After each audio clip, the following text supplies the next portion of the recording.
Hello, ladies and gentlemen, welcome back to Fantasy Football and welcome to my video. In today's video, I'm going to be looking at how we can navigate through the Blank Game Week 29. So I'm going to do my best to look at the transfers. Going to be looking at Game Week 27, 28 and 30 because we cannot forget about those game weeks. And I'm going to try my best to help out as many managers as possible. I'm going to try making it simple as well, so it's not too complex. But yeah, let's go through it. If you're new to the channel, please do subscribe and always drop a like on the video as well. Here we go. So here we go. As you can see, this is an image that I created before.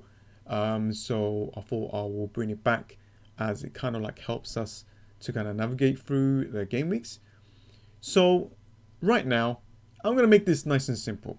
Right now, we are basically here, okay? We are basically right there.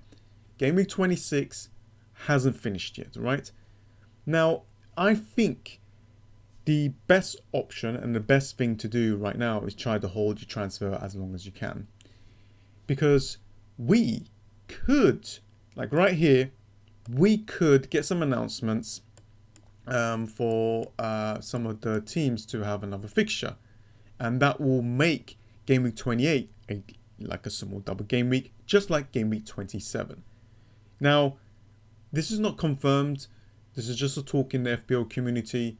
So if that's the case, it's always good to kind of bank the transfer in game week 27. Now, the other strategy is, looking at the double game week 27, as you can see, Manchester City and Southampton has got 2 fixtures each. The thing is, most of us already has 3 Manchester City players in Game Week 26. So we already have Manchester City players. So most of us are pretty set for this double Game Week 27 already.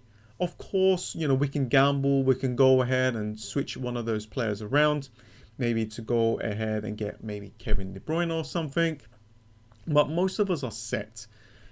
For Southampton players, I think that you can go for it. You can take a risk. You can gamble on bringing in Danny Ings or Ward-Prowse. But you got to think about this game week, and that is the Blank Game Week 29.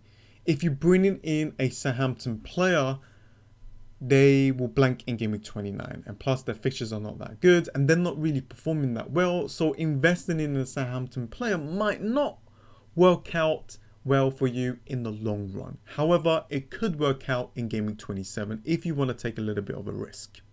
So as you can see, we've got a lot of obstacles to kind of go through before the blank game week 29. Now, as someone who is holding the wild card, thinking to use the wild card in game week 31 and onwards, for me, I want to navigate through this and have at least 7 to 8 or 9 players for the blank game week 29. I think that is a good amount of players to go with for the blank game week 29. So right now in my FPL team, I got around 6 players for the blank game week 29. What I'm thinking to do in game week 27 is to actually bank the transfer. So this just means that I'll have 2 free transfers going into game week 28.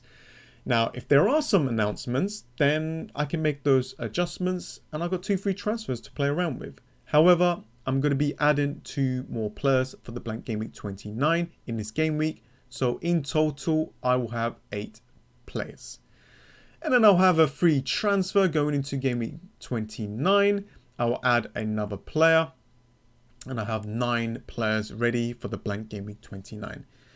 As you can see, no hits, and I got 9 players. So this is kind of my strategy. This is the team that I have. I'm going to be looking at that in a sec anyway. But I'm just showing you guys what plans that I'm doing that could help you guys out. So yeah, I hope that helped you guys. I'm going to now look at the FPL site to show you guys my team, see how they look like.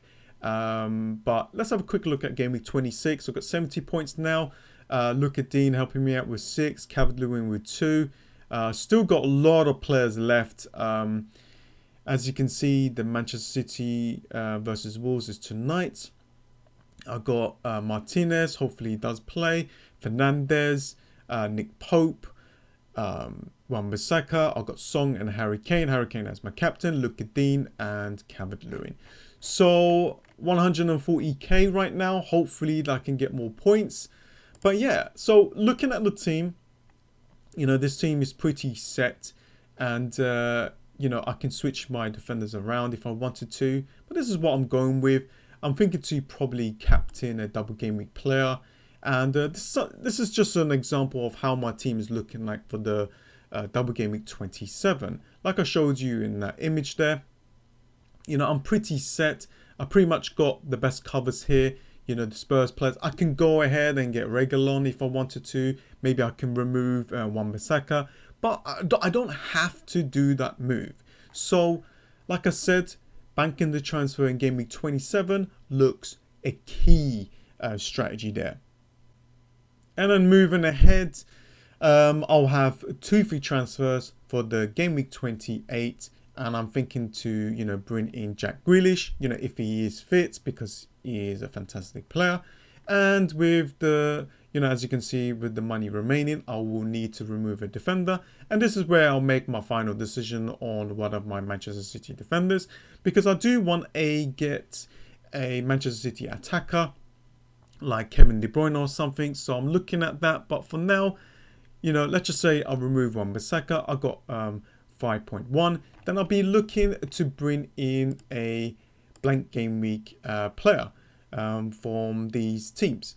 I don't have to use both of my transfers in this game week 28, but it all depends, right? If there are an announcement about a small double game week here, and let's just say, as an example, is Aston Villa and Everton. I have the Everton players. I have Martinez there. If I bring in Grealish, and let's just say I bring in Matt Target, I mean, I think this is pretty set. I wish that the double game week is an Aston Villa player, because that will help me out in game week 29. Let's just say, this is just an example, right? You know, we don't know what's going to happen in the future. There could be some injuries. There could be some red cards. We do not know. But it's good to kind of plan. It's good to plan to kind of help us out. So if I look now with that team, right, looking into this blank game week, I'm just going to remove the players like this, that they don't have any fixture. And there we go. I've got 1, 2, 3, 4, 5, 6, 7, 8. And then obviously for this game week, I'll have a free transfer, and I can make my mind up on what I want to do.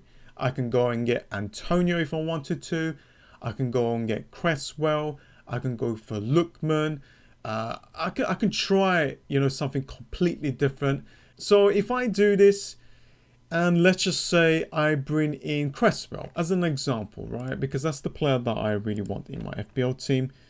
There we go. Let's just say I'll do this, and I got 1, 2, 3, 4, 5, 6, 7, 8, 9. 9 players for the blank game week 29 without taking any hits. And I can take a hit if I wanted to, if there are some injuries. But then I'll look at game week 30. Obviously, my team is going to be different than yours, but this is just a strategy guide to kind of help you guys out to figure out what you need to do. So as you can see, I've got the Manchester United player. I've got Manchester City players. I've got the Leeds United players against Sheffield United. That looks good. Everton players against Crystal Palace. Aston Villa versus Fulham. So it looks good. Even though I'm bringing in these blank game week 29 players, they're going to be helpful in the next few game weeks. So anyways, guys, I hope that this video has helped you guys. I hope. Please smash the hell out of that like button, because it helps my channel and my video out a lot. I will be creating a team selection video. I think I'm going to wait until Thursday, but we will see. There's a lot of fixtures left for the double game week 26. So a lot of things could happen. But anyways, have a good one. Enjoy. And I'll see you guys next time. See ya.